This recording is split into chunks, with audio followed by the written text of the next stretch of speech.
Cool. Hello, everybody. My name is Jalyn Howard, and I'm the current student body president here. As some of you all may know me, I'm a healthcare management major with a minor in philosophy. I'm a fourth-year student. I transferred here in the fall of 2014 from Alamance Community College. So this is going to kind of be like TED Talk style. I haven't seen too many, so I don't know how it'll go, but I'm kind of just going to give you like my life story, my high school experience, my post-high school experience, my college experience, and just kind of some of the things I learned from that. And hopefully maybe you can draw some connections, and afterwards, if you have any questions, please feel free to ask me. So like I said, I transferred from Alamance Community College in the fall of 2014. When I graduated high school with a 1.7 GPA, which always kind of shocks people, especially seeing me now. I graduated with a 1.7 GPA. I missed 180 days of high school in my last 2 years. My first 2 years, I played sports. I ran track and played football, and I really enjoyed that. But then I started working, and once I started working, I would get home late, wouldn't go to sleep, would wake up late, wouldn't go to class. That's kind of why I missed it.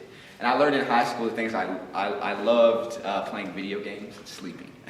One thing I learned. So honestly, the reason I probably missed 108 days of school is because I was playing video games, to be completely honest with you. And now I'm very good at video games, so I guess there was some benefit to playing so much. So that's kind of there, and that was an interesting experience for me because in my life it was always, I was never told I couldn't do something. I was always told I should be doing something and I had the potential to, and I just was not living up to that. And I'm the type of person that always believes that I can get myself out of any situation.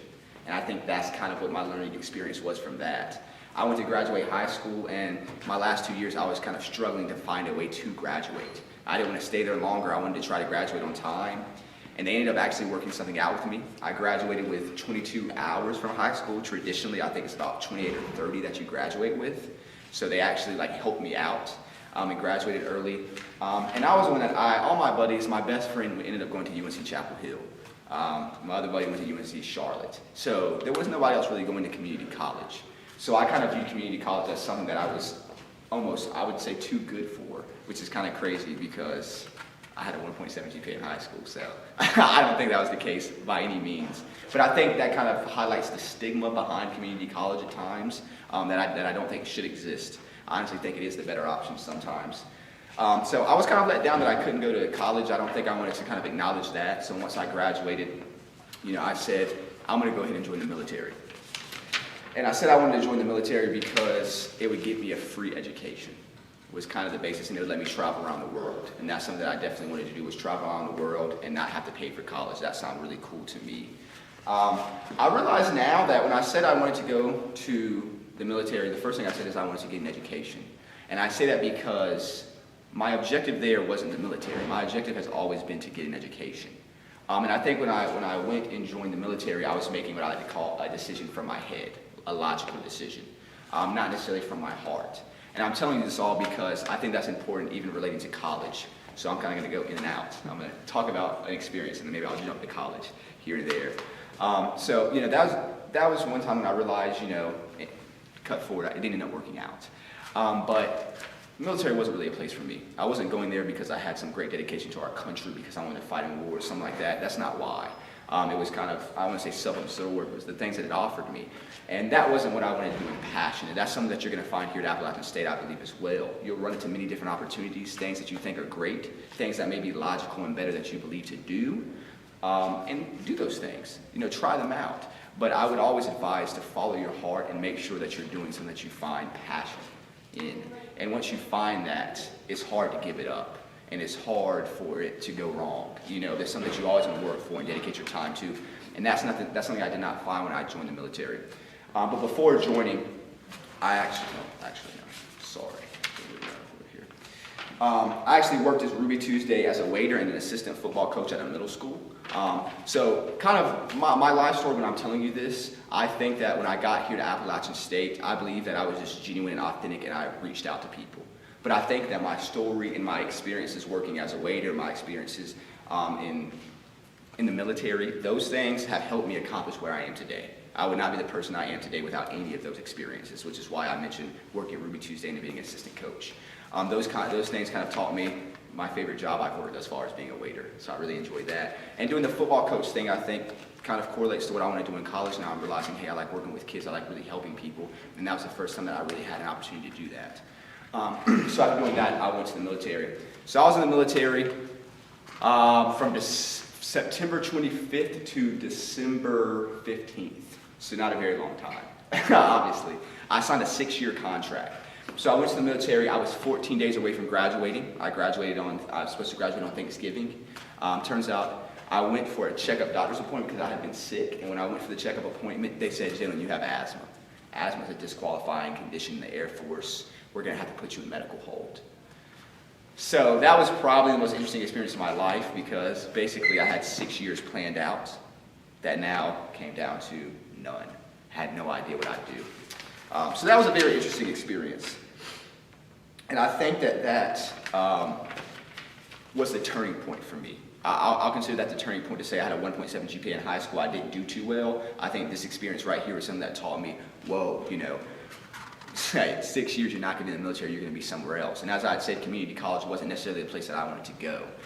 So they put me in med hold, and what med hold is it's a unit where people who can't pass their physical fitness test, people who sprain their ankle or break their leg, people who have asthma, anybody who's not physically fit or mentally fit to be in the military or the Air Force, they go to this unit. So I was in this unit for about a month. You had to wake up at 4:45 every day, you had to wear the uniform, you had to make your bed, but you knew you weren't going to be in the military. And that's a very interesting thing to see. You meet people from all across the world. Like I said, you meet people who had anxiety and things like that, and that's why they couldn't be in the military. But they were still there for a month or two on end. So that was a great opportunity for me to learn from people and to learn about people. I was around them all the time. I was around people who this was their last resort, so I learned things about it. I realized how privileged I was even to be in a position to go back to my family from that experience. And that's something that I like to highlight that you all will see in college. Not everybody gets that experience that I had. At the time, it seemed terrible. Now, not so much. I'm glad I went through it, and I would go through it again if I had to. But people don't get that. But I think college is that experience for a lot of people. You all will meet. You won't meet, but you all on a campus of 18,000 students. There are somebody with all different types of stories here on campus. You just got to go out there and find them. There's somebody you can connect with. I know sometimes transferring over to university, it seems like you're alone, you're by yourself, you need to get out there, find somebody. That's what you're always told, and it seems to be really hard. And it is hard. It's hard putting yourself out there originally. It was hard for me. I'm not in any clubs or organizations right now for that reason. I'm heavily involved, but I've never been a member of a club because I didn't want to go into the club by myself. I never want to walk into that room and be the new guy who's sitting there, sits by himself amongst people who already knew each other. So that's why I didn't join one. But getting involved in those organizations off bat kind of forced me to, okay, I'm getting involved because of what the organization is about. And once I did that, the people surrounded me. Then I got involved and I was able to see people and kind of make those connections beyond that. So kind of going back to that military experience, I think that we all have a great opportunity here to seize at Appalachian State, to learn from people. And that's sometimes a better education, I believe, than you can get in a classroom. And it'll mirror more of the real world sometimes in that working environment than this does. But yeah, it kind of taught me and prepared me for college in terms of overcoming adversity and changing your life plans too. So that's something, don't ever be afraid. I mean, we're all newer transfer students. I haven't personally changed my major. All I did was add a minor. But don't be afraid to do that either. If you come in here and realize what you're doing and your major is not working for you, it's something that you do not like, don't be afraid to change it. Don't be afraid to go out there and try something new and figure out what you want to do, because what you're setting yourself up for these 4 years, you're going to be doing for the rest of your life. So spending an extra 5th or 6th year here, if necessary, it's really not that big in the grand scheme of things. Because 10, 15 years down the road, you want to be ensuring that you're doing something that you're going to be happy about. And I think, like I said, I think Appalachian State, this college, gives you a great opportunity to do that. With over 400 clubs and organizations, with connections to people, you are already getting involved. You kind of have the opportunity to find your passion. Don't be afraid to go out there and put yourself out and try something you didn't know. I played volleyball. I did a volleyball class and played volleyball, and I took whitewater rafting when I got to school here. I waited until my senior year, my junior year, to take a PE class. The reason that was because, hey, I can take basketball at any college. I can take soccer at any college. But I'm at Appalachian State now, I might as well go outside and do something that Appalachian State can offer me, like whitewater rafting, like skiing or snowboarding. They probably offer volleyball everywhere. Volleyball is volleyball that you play on a racquetball court, which is really cool. So I had fun doing that. So those are just some of the opportunities I like to mention that Appalachian State offers. You're getting involved with things like SGA. That's like a traditional organization, but hey, you might love helping people and didn't realize your passion was in an organization like that. So, as I said, I enjoyed my MedHolt experience because it really made me think about looking at my future, what that means to me, and being able to change my plans and deal with adversity as it comes along. After I left community college, after I left the military, I was like, what am I going to do? And what I decided to do was actually, I enrolled in community college and started working at UNC hospitals full-time as a food server, and I did that. And that also was a great learning experience because I basically had 14 hours in my day to do things. So I lived in Mebane, Alamance County, and I'd go to Chapel Hill. So it's about a 30-minute drive in between. I had 14 hours in my day that I was not working or at school. So that means that I had 14 hours to get dressed, I had 14 hours to sleep, I had 14 hours to eat, I had 14 hours to socialize, and that's not possible in that time. Also, something college will teach you. When I got to college, my experience is a little different. When I got to college, I suddenly had all this time on my hands and I didn't know what to do with it. It's the opposite for some people. Some people have to come to college and they have to work and do those things. So, sorry, excuse me. So yeah, so I decided to do that, and that taught me a great deal and prepared me to come up here.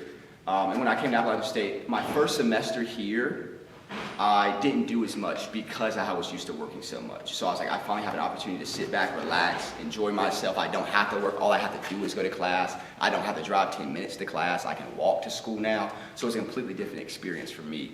I graduated community college with a 2.9 GPA. So it's a little bit better than a 1.7. I graduated 2.9 GPA, didn't really miss class, and my decision came down to whether I was going to go to UNCW, Appalachian State. The reason I chose App State is because it's in the mountains, and we're usually in school during the fall when it's cold, and I figured at the beach, you can't really go to the beach when it's cold, so I could do more in the mountains. And I also didn't know anybody at UNCW. I knew one person here through a friend. So I wanted to go to a university where I didn't know anybody. I came from Chapel Hill, and I knew everybody there. If I would have went to UNC Chapel Hill, I wouldn't have got involved. I would have chilled with my friends at their house. We would have kicked back. That's all I would have done. It would have been more of a social experience for me, and I would have done my classwork. So I wanted to challenge myself and go somewhere where I did not know people, so it would force me to put myself out there. And that's exactly what it did. So I chose App State because I did know one person, so I knew if I needed that lifeline at any point, I had somebody to call upon when I came up here. So yeah, that's what brought me to Appalachian State. In my first semester here, I got involved in the Emerging Leaders Program.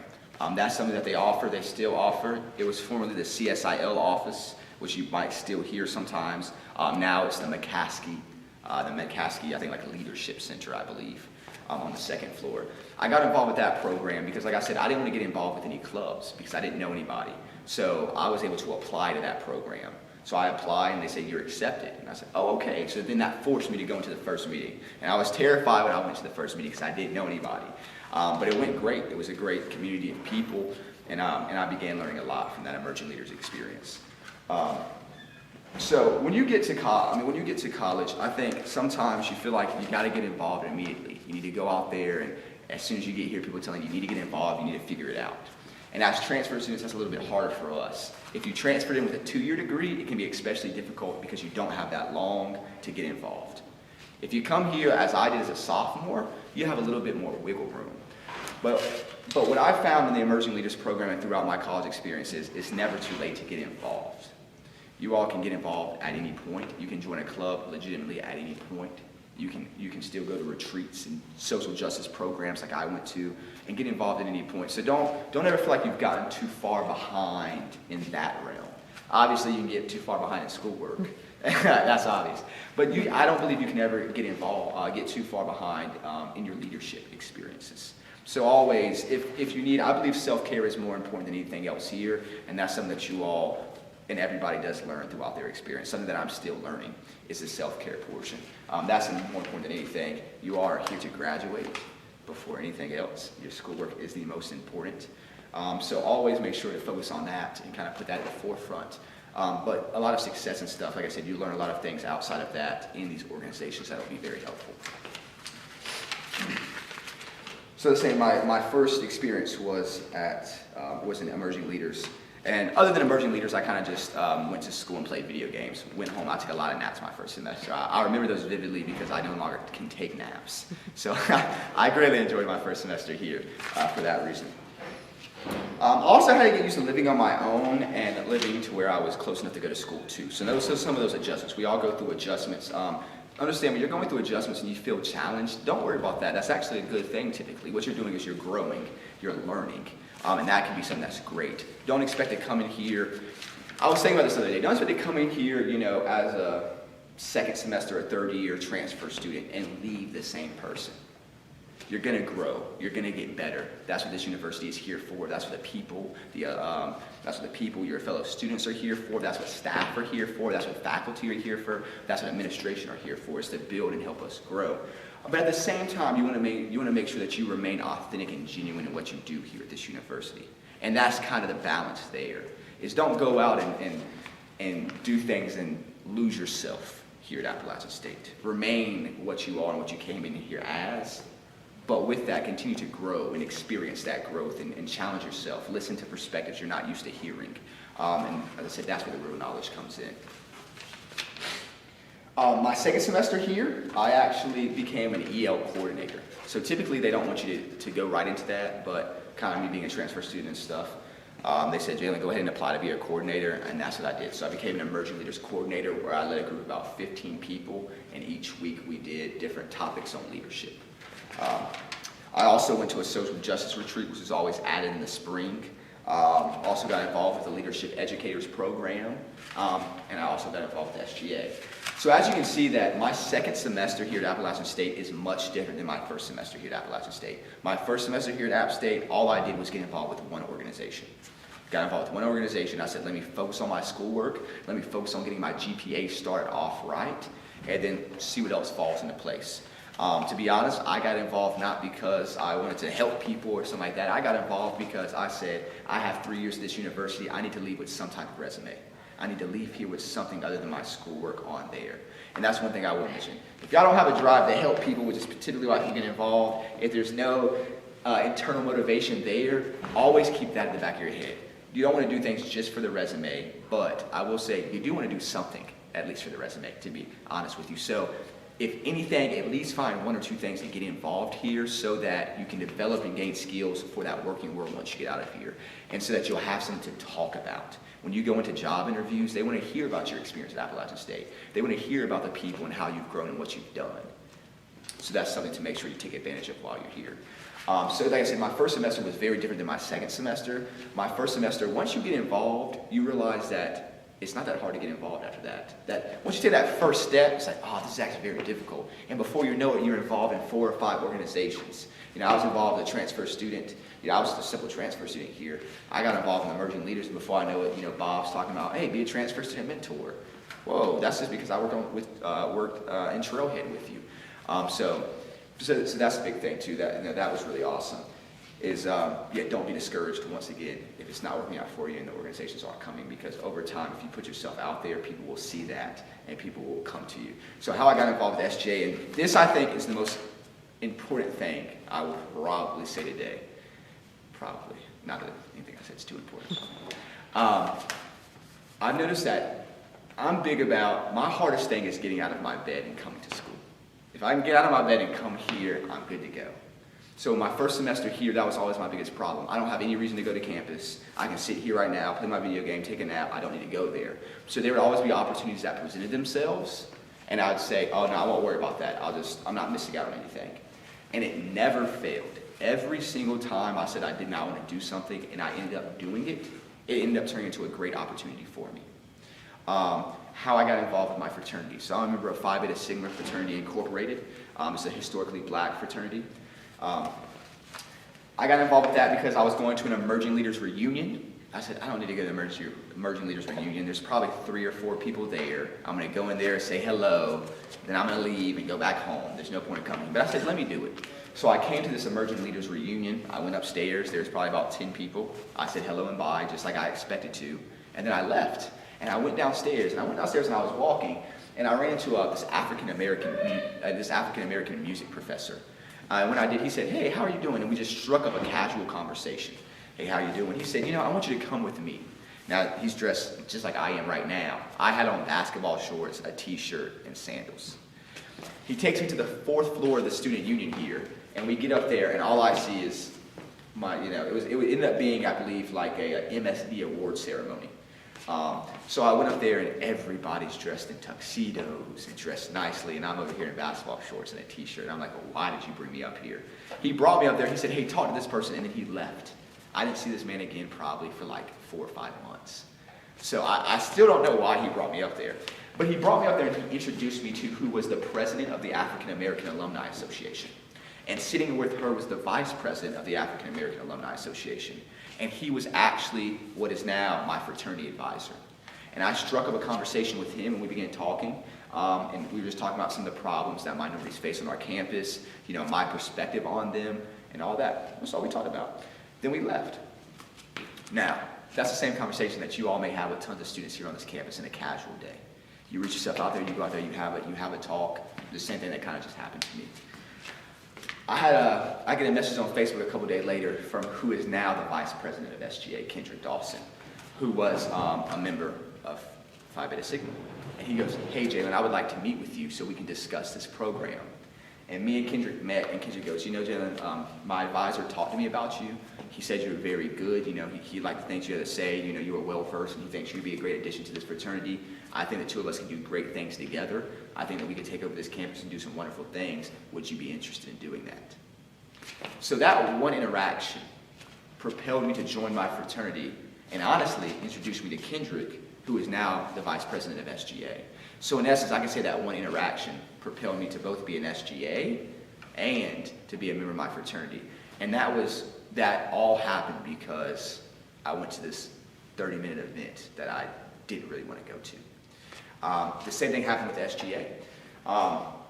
SGA, the reason I'm involved with SGA is I was in the Emerging Leaders Program. Some of you all may come in contact with Kim Mitchell in the McCaskey Center. She was there. Basically, something happened with the allocation of seats. People thought that SGA was racist. There was hashtag I am not Appalachian, I'm not part of the Appalachian family on Facebook. So I had that perspective. So I went in and I sat down with Kim and I said, Kim, can you tell me from an advisor's point of view, can you tell me from SGA's point of view, why did this happen? Because I know you all aren't going to say it's racist. There's obviously two sides to every story. So can I hear your perspective? And she told me about it and she said, Jalyn, follow me.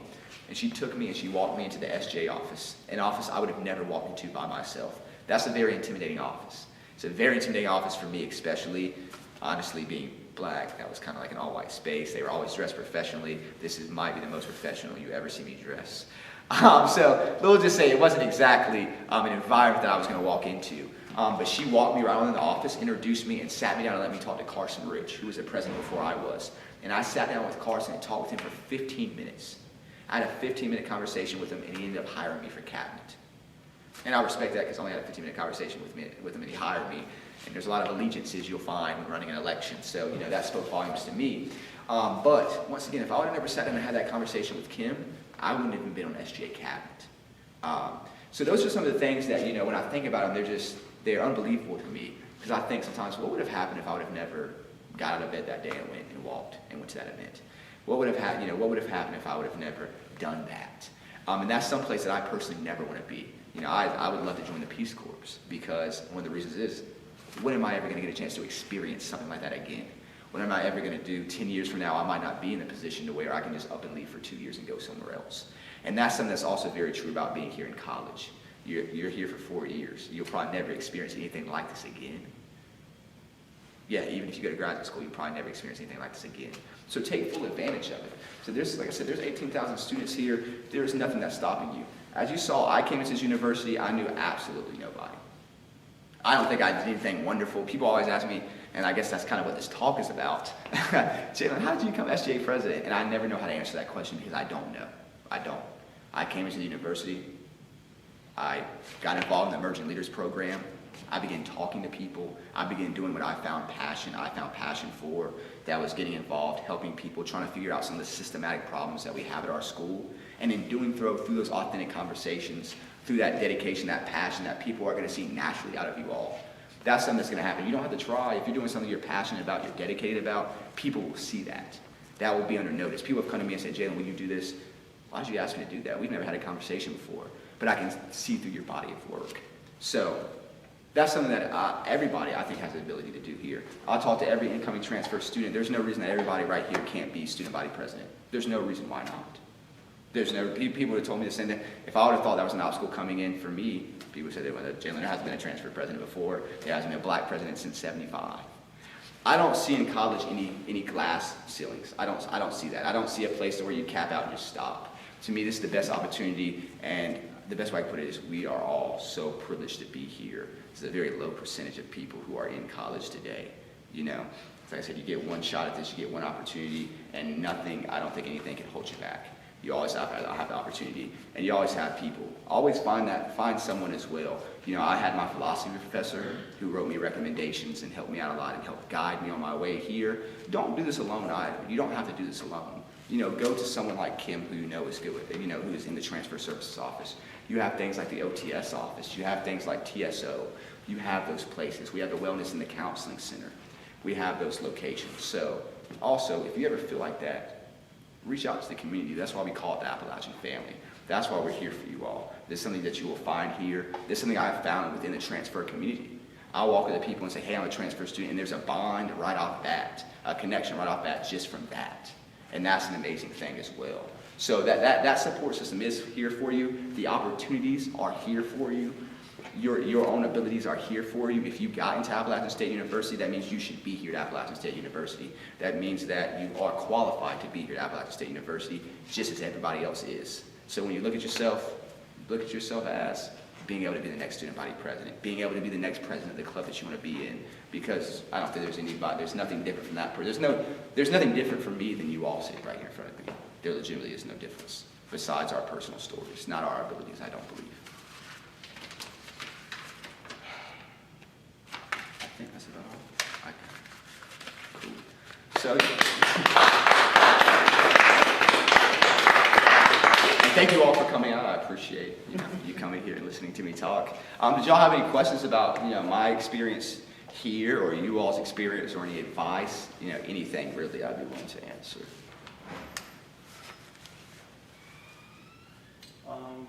What did you enjoy most about being up here? I mean, did you like go hiking a lot? Did you find time to even have fun?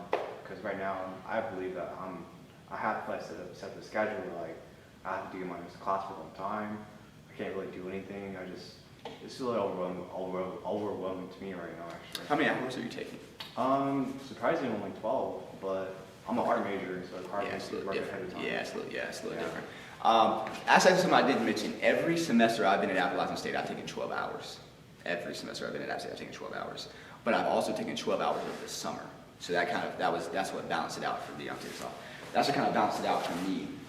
So you're right. The first semester I was here, I didn't necessarily run into a problem with that. I had a lot of free time on my hands because I wasn't involved. I was taking 12 hours. I'm a healthcare management major, so that doesn't require anything but some reading. I mean, you can read the last second, take the test, So, sorry, I'm sorry, this is on camera. No, I was like, study, see that stuff. But with my major, it didn't require what yours does.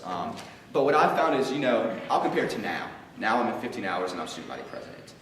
So that's something that I find sometimes you have to schedule that time in. If you have that schedule, make that schedule that you have, the time work, and not even put in your schedule, work on art homework from 5 to 7. But make sure that you put in your schedule from 7 to 9 to have some type of free time. Because the thing is it's imperative that you find that time. Because if you don't, you're not going to be as successful. Not saying you won't be successful, but you won't be as successful. What year? I'm a junior. Junior? Yeah, so your last semester, your senior year here, if you've been overwhelmed every semester and you're getting there, your grades, your mental fortitude, it just won't be there. So that's why I think it's a hard thing to do. It's a hard thing to do, especially when you transfer here. Some people got to work. You want to get involved with organizations. But it's really that you got to prioritize what's important, and utilize the weekends. That's one thing I say. You might be grinding from Monday to Thursday, but on Friday or Sundays are a day where I don't do anything. If I know I have artwork, I go ahead and Friday, Saturday, but Sunday's a day where I kind of just sit back and relax and kick it. So I like doing things like going to the parkway. That's very relieving to me, kind of free your mind, get your head off. It's like, I like taking vacations from App. So like I'm in App and I see the same thing. It's such a small town. I'm not used to that. After a while, I get kind of claustrophobic.